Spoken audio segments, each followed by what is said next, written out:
ये बात है महाभारत के युद्ध की, जब एक रात्रि को श्री कृष्ण कर्ण के पास जाते हैं और कर्ण को कहते हैं कि हे कर्ण, तुम्हें पता है कि भीष्म पितामह तो तुम्हें युद्ध करने देंगे नहीं, तो तुम एक काम क्यों नहीं करते? जब तुम्हें पता है कि तुम ज्येष्ठ पांडव हो तो पांडव के शिविर आ जाओ, वहाँ से इस युद्ध को देखो, इसी बहाने तुम अपने भाइयों के साथ समय तो बिताओगे। तो कर्ण कहता है, हे कृष्ण, मेरा दोस्त, मेरा मित्र दुर्योधन, वो मेरे साथ उस समय था जब मेरे साथ कोई नहीं था, तो इस समय जब उसको सबसे ज़्यादा मेरी ज़रूरत है, मैं उसे छोड़ नहीं सकता।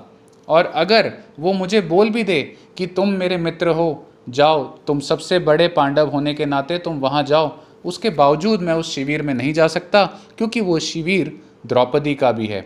और मैं उस समय को नहीं भूल सकता जब मैंने एक बहुत बड़ा पाप करा था, और वो पाप ये था कि मेरे शब्दों के बाण पाप का रूप लेके इस संसार में चले गए। मैंने द्रौपदी को भरी सभा में वैश्या बोला, और उसी समय अर्जुन ने कसम खाई कि वो इस पाप की सज़ा मुझे ज़रूर देगा। दोस्तों, मैं आपको ये बात क्यों बता रहा हूँ? क्योंकि कर्ण को ये पता था कि ये युद्ध जो है वो जीत नहीं सकता, उसकी हार निश्चित है, उसका मरना निश्चित है। और उसको ये भी पता था उसका कारण कि उसने भरी सभा में द्रौपदी को वैश्या बोला, यानी अपने शब्दों को पाप का रूप दिया। कुंडली में जो दूसरा भाव होता है वो वाणी का भाव होता है, हम जो बोलते हैं वो दूसरे भाव से दिखाई देता है। तो हम जब किसी के लिए बुरा बोलते हैं जाने अनजाने में, दूसरा भाव कुंडली में मारक भाव भी होता है, यानी वो मारने के योग्य, मारने के सक्षम रहता है। योग्य नहीं बोलूँगा, बट हाँ सक्षम, उसमें पावर होती है कि वो हमें डैमेज पहुँचा सके, नुकसान पहुँचा सके।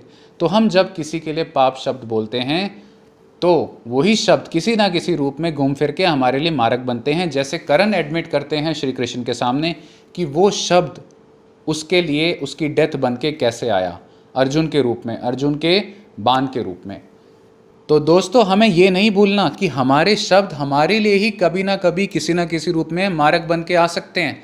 चाहे कोई हमें कितना भी बुरा भला बोले, चाहे सिचुएशंस कितनी भी हमारे अगेंस्ट हो, चाहे कोई इंसान हमारे लिए कुछ गलत भी कर दे, हम ये तो कह सकते हैं और सोच सकते हैं शायद कभी ना कभी किसी ना किसी जन्म में हमने कुछ करा होगा जिसका कर्जा हमें चुकाना पड़ रहा है। तो हम कभी भी कोशिश करें, हमेशा कोशिश करें कि किसी के लिए बुरा ना बोलें, क्योंकि हमारे शब्द हमें तकलीफ़ पहुंचा सकते हैं घूम फिर के कभी ना कभी। और ये ना भूलें दोस्तों कि दूसरा भाव कुंडली में धन भाव भी होता है। हम जितना किसी के लिए बुरा बोलते हैं, हमारा धन उतना ही जलता है। अगर हम अच्छे शब्दों का चयन करेंगे और अच्छा बोलेंगे, याद रखिएगा, दूसरे भाव में काल पुरुष कुंडली में वृषभ राशि आती है, जहाँ पे चंद्र उच्च का हो जाता है, यानी शुभ ग्रह उच्च का हो जाता है। तो आप जितना अच्छा बोलेंगे, आपका धन उतना ही बढ़ेगा और आपके शब्द कभी भी आपके लिए मारक बन के नहीं आएंगे। तो अच्छे शब्दों का चयन करें, और इस दुनिया में वैसे ही बहुत सी नेगेटिविटीज़ फैली हुई है, उसमें कमी करें और अच्छे शब्दों से इस दुनिया में पॉजिटिविटी खूब सारी डिस्ट्रीब्यूट करें।